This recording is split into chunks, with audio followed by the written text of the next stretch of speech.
Hello and welcome to E2E's Business Unusual, a video content series forum by the SME community. I'm your host, Fergus Mellon, and today we're joined by the founding team of Mama Codes, Liane, Katz and Rumbi Pfende. Both, thanks so much for joining, and please, to get things underway, can you give us a brief overview of you and your business? So Mama Codes was born out of a desire to really make the tech industry more inclusive and accessible. I had worked in technology and in digital for about 12, 14 years, and often being the only woman in the room, especially when I was working with developers. I'd kind of learned to code in my 30s thanks to those developers, and I'd sort of been the person in between business and tech teams. And I'd really learned that, you know, tech and coding made the world go round, and that absolutely everybody needed to be literate to some degree in coding. And I realized I wanted my kids to have that chance. And I teamed up with two other mums in tech to broaden that out and offer as many children and schools as we could reach that same opportunity. Oh, great. Okay. And we're also joined by your partner in crime, Rumbi. And again, just love to hear a little bit about you as well, what you do for Mama Codes. Well, so I have a commercial background, strategy, kind of building our digital platforms. I was in corporate for a very long time. And I did a lot of contract work for, not by design, a lot of female founders before I met Liane. So there's very much a yin and yang going on because we work together really, really well. Liane is the visionary, the product, the marketing, creative, and I'm the commercial, the strategy. And that's pretty much the cogs in the wheel to drive the business forward. So we fit together quite well that way. And just to give us a little bit of detail, so how has your business fared during lockdown? I mean, we're recording this at the end of June. We're I guess exiting a lot of that lockdown. And Liane, when you and I were talking earlier, you just dropped your son off for, I think, his first day of school. First day. So how was the lockdown, and what worked well, and even what didn't? What are you looking forward to moving on from? I'm sure we've both got things to contribute on this, but I mean, it's been quite a journey, and I know it's not even over yet. The biggest change for us has been obviously having to move online, and that feeling like really quite a challenge at the start. And how are we going to really rapidly pivot our business online and do everything necessary to support the team to do that? But also we could see this was a huge opportunity for us to grow, and we'd been testing digital delivery for a while, for nearly a year actually, these online classes. But we met quite a bit of resistance from parents, the customers. They didn't seem to think online classes were as good as the real face-to-face classes. Maybe they were a bit worried about screen time, unnecessary extra screen time. And, you know, a few early adopters had taken part. In fact, one of them joined our team as a result of her experience with her child. But those who were learning with us had to be physically located near our tutors. They had to be in London pretty much. And with the lockdown, we did manage to pivot extremely quickly and actually grow significantly. We grew 81% from March to April in terms of revenue. And we've welcomed over 550 new students to our online classrooms, many of them overseas from Hawaii to Kenya, so to the Philippines. So it's been a way that we've managed to survive, for one thing, but we've thrived in that we've really run with the online delivery at a time when parents around the world were really looking for that kind of sticking plaster solution. A little awkward as we're not in the same room, but Rumbi, I don't know if you had anything. Lockdown came at us, I say, quickly and slowly, because we kind of see, because of we work with children and schools and that sort of thing.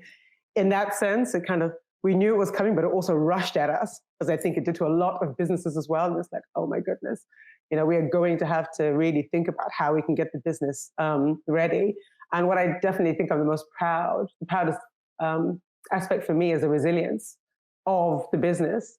We were able to, I think this situation really tested that, because we were able to, as Liane said, kind of pivot in a week, I think it was, of solid back-to-back training, processes, everything up in the air, because we had to, because we were running.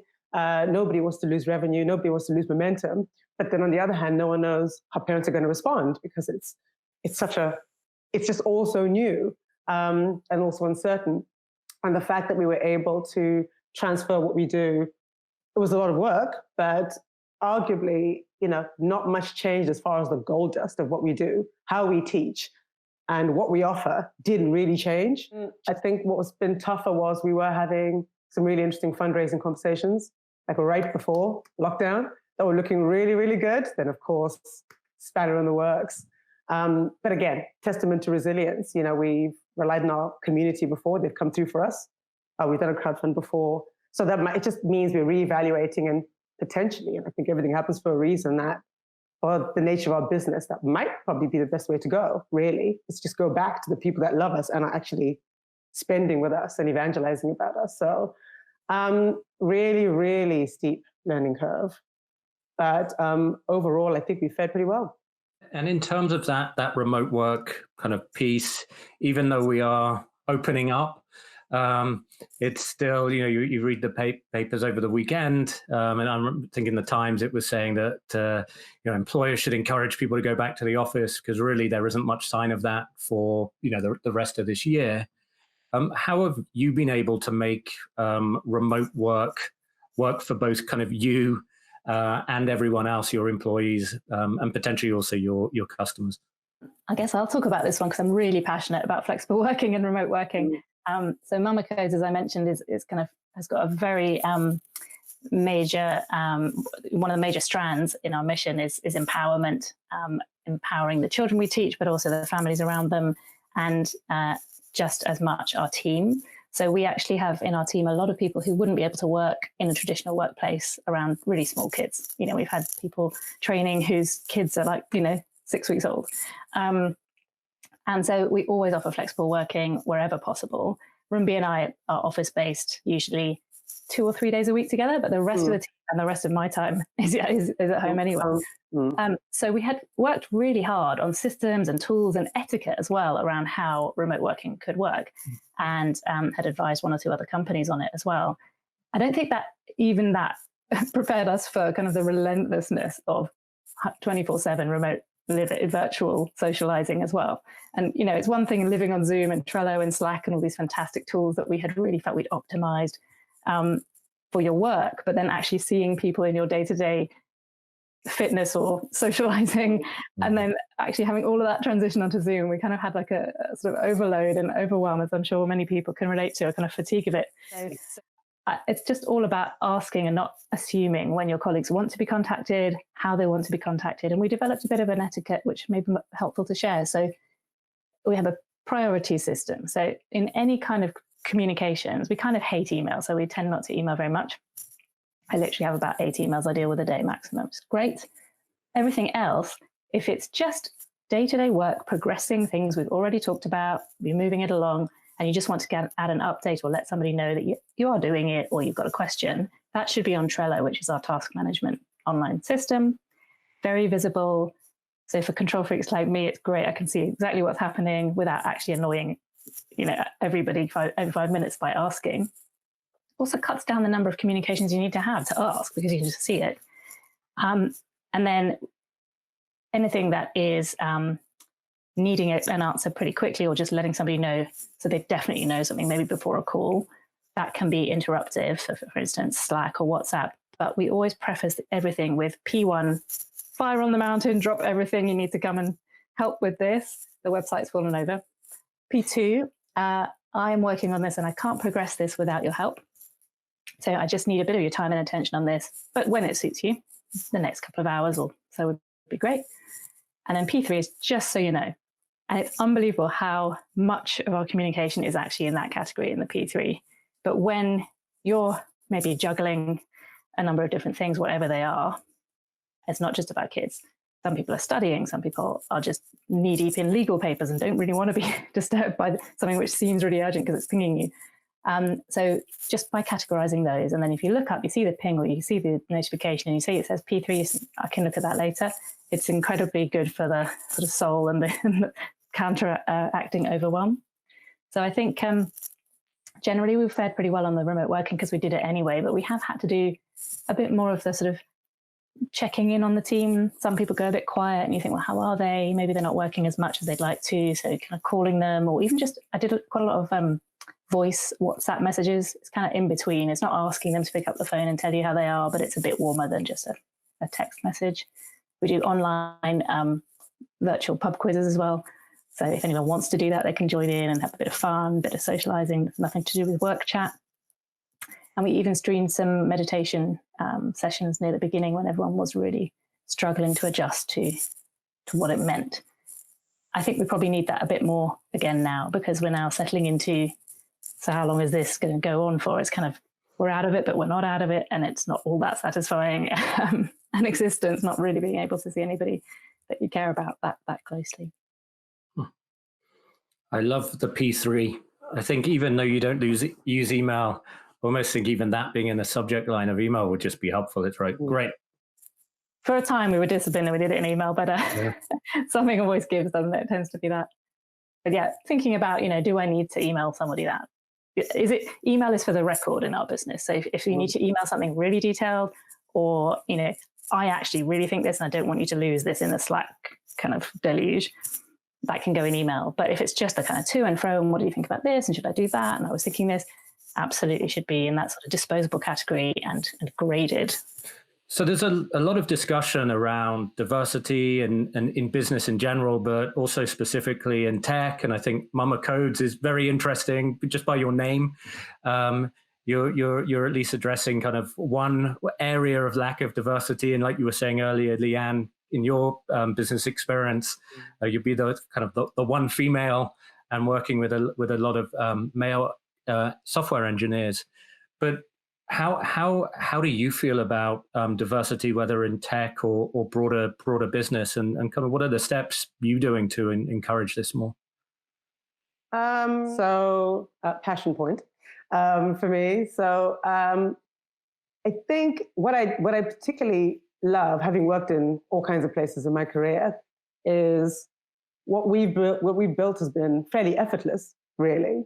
It's obviously with two female founders, one black, one white, but the main decision makers in our business, who are Rashani and Neva, who's on pause, are both from diverse backgrounds, and it's not something we think about.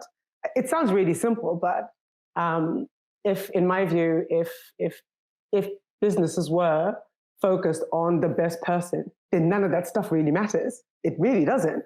Just the best person comes in, or they love our business, as we tend to find, right? They interact with us, they love us, we talk to them, they have experience that we maybe weren't aware of that is really valuable to us, and they join us, and everyone is aligned and isn't like a cherry picking process. It's more about people have the kind of same belief system, the same passions that we have, and it's really just about attracting the best and the brightest. It sounds so simplistic to me. I'm like, I know why it's so hard.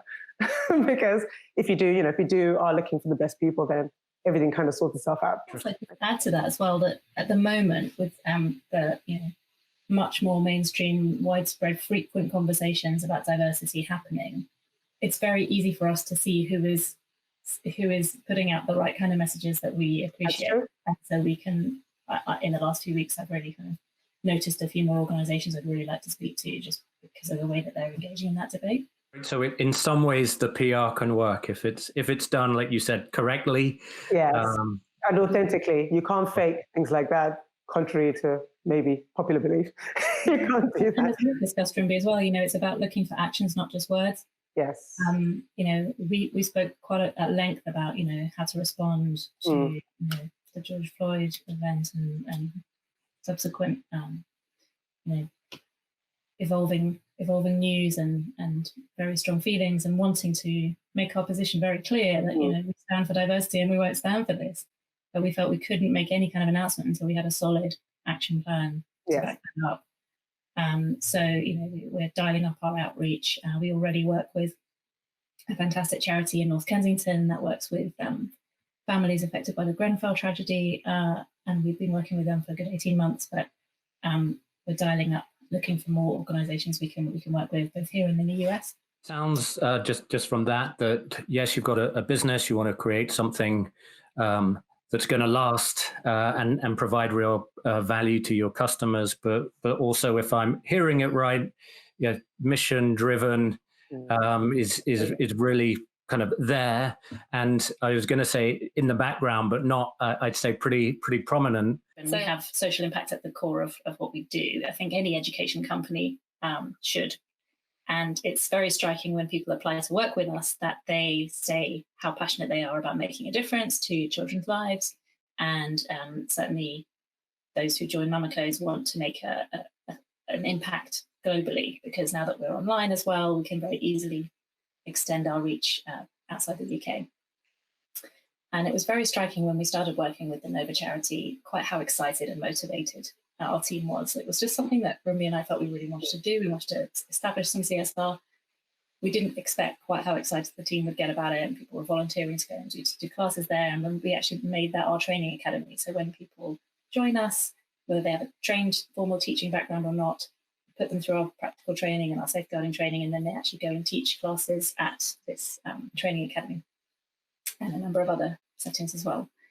So I think it's a huge part of our identity, and also the reason that people want to come and work with us and enjoy working with us as well.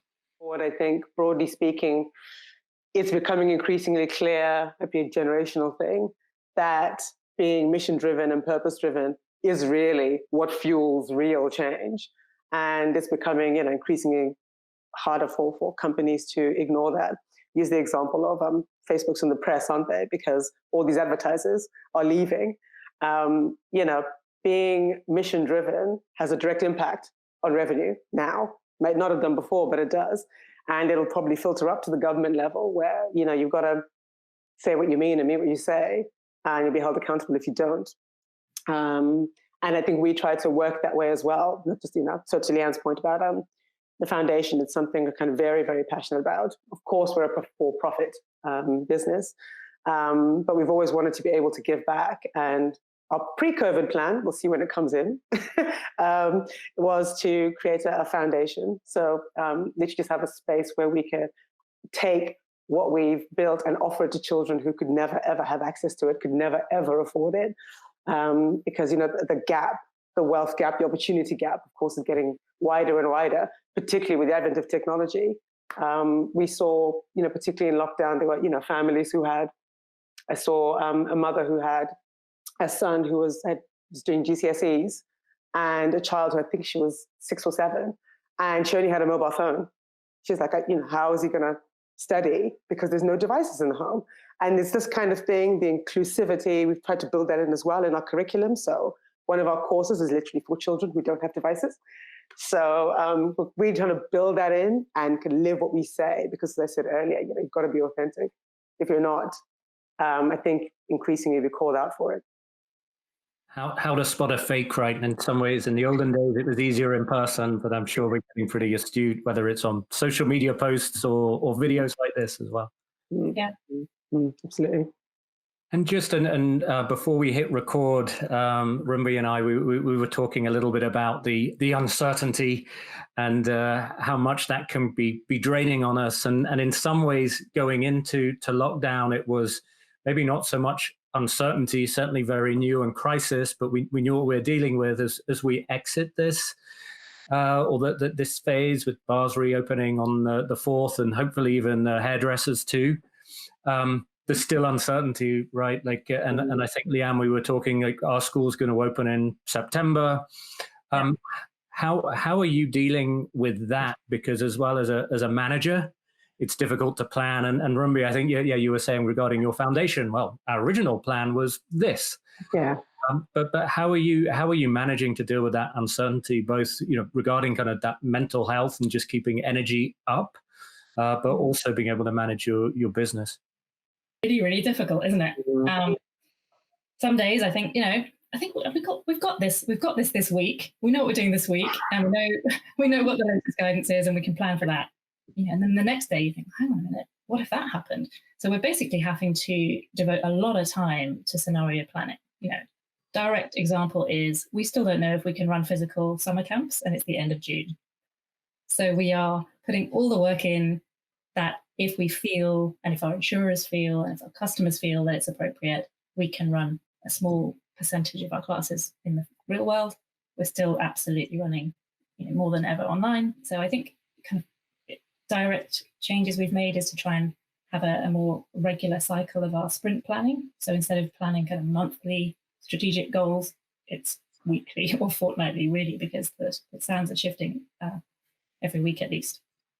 So that can be quite taxing. And I think, we've both had our moments. Everyone on the team's had their moments of just thinking, I just cannot do this anymore. No break, no holidays, no gaps, no respite.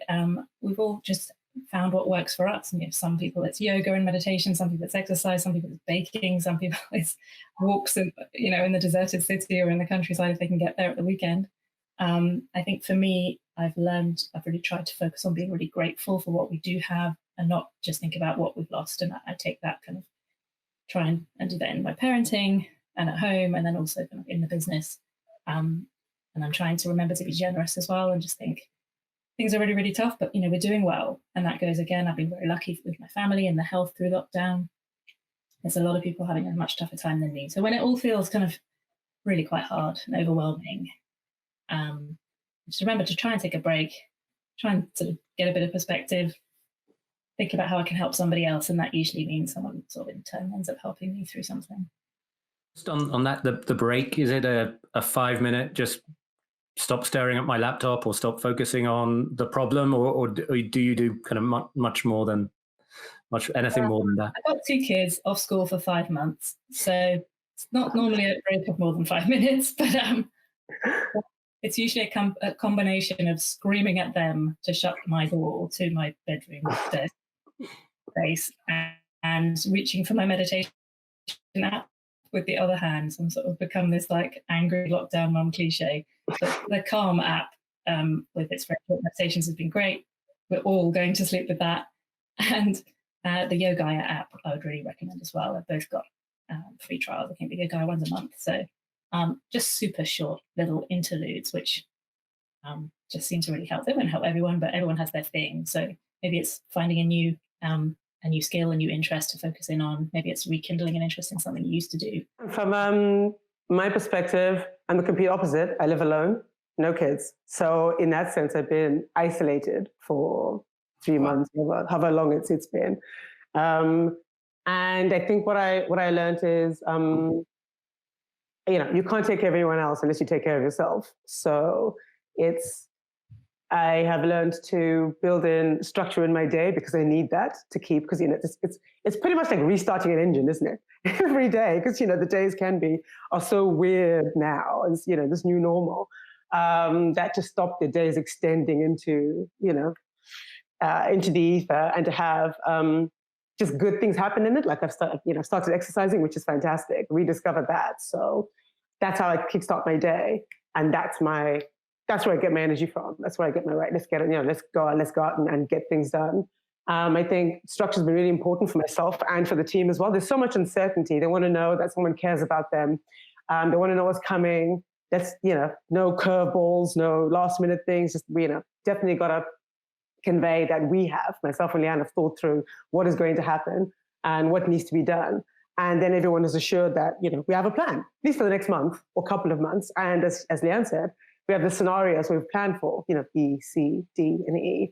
And that just lowers anxiety levels because they know that we're doing our bit to ensure that they stay, they continue being paid, which is important in this climate because a lot of people aren't. What I've definitely picked up, what might not have happened after lockdown is, apart from the exercise, and I rediscovered nature. There's a forest near me. I didn't even know that. It's so embarrassing. It's about a 20-minute or 30-minute walk away, and it's beautiful. I had no idea. So I spent all my time there when I can, just to kind of decompress. I've spent been living in this particular flat for about 7 years, and I had no clue, which says a lot about the way I was living my life. And outside of that, I have started investing in building an online community for Africans who live abroad, just in light of the Black Lives Matter movement, and talking about that. And that's been really therapeutic as well. So there's all these elements that I wouldn't have focused on, but then a lot of things wouldn't have happened that did in lockdown. So it's really good that way. And just moving on to the last question and trying to end on a high and just thinking about what you've said, there's no reason to think we'd end on a low anyway. Yeah. But Rumbi, you were just saying that's when you were talking about not knowing there was a forest near you, despite being where you lived 7 years, and that just shows how I was living my life. Are there things that you've taken away, whether it's professionally for as being leaders at Mama Codes, or just personally that you're going to try and put into practice, assuming life begins to get very hectic again and we start going more into kind of physical spaces? I think we've always been, as we kind of talked about previously, with remote working, and the way that we work has been fairly accommodating. But to Liane's point, it's absolutely, I need those moments as well to be much more flexible, to say, when you're not at your optimum level, that's fine. If you want to take an hour off at 2:00 in the afternoon, that's okay. Off you go. I'm not going to, hold you to it or be like, checking my watch or anything like that. It's fine. We've very much been like that, where so long as whatever needs to get done gets done, and, the kids are met to their points of need, and parents as well, then that's what matters. If it's easier to start working at 11 which is often the case with, homeschooling and that sort of thing, then that's fine. And being much, much more flexible, much more accommodating of people in their real lives. I think one of the reasons I left corporate is the inability to bring your whole self to work. You kind of just bring part of yourself, and nobody's interested in anything else. And I think for me and for us, it's really important that we can do that. That, if you want to, Liane wants to do yoga, or I want to go for a walk, or whatever it is I need, it's fine. Whatever you love doing, it's okay, because it's a part of who you are. And it's one of the reasons why you're with us, and that we're working together. So I think definitely keeping that going, no matter what happens, is what will strengthen the team, and build in kind of that loyalty and that sense of community in a real way that we were doing anyway, working really hard to doing before lockdown, but I think it's been really reinforced. Yeah, no, love it. Yeah, I think that getting away and giving your brain a switch is massively underrated. Just having that kind of philosophy about your energy, not your time, being important, and doing whatever you need to do to get your energy up, so that you will have a blistering Tuesday and a blistering Thursday and a blistering Friday, and maybe Wednesday's not going so well, so just maybe cut it short, get some other stuff done that you need to do, and really just be really open with each other. And I think I've always been passionate about flexible working for other people, but felt a bit guilty about asking for kind of what I felt might be a bit cheeky or a bit weird modifications for myself. And I guess I've just had to change through this period, because I just couldn't make it work any other way. And now I'm so excited that, we're all discovering ways that we actually want to work. And as long as we can be available for each other when we need to have meeting calls, planning sessions, stand-ups, whatever, around that, I just want to give people the maximum freedom that I can to do what they need to do and feel great about the fact that they're not having to have trade-offs and not miss. I mean, we always said, you should never miss a school assembly if you work with Mama Codes, but there are many other things that people care about that we need to make happen.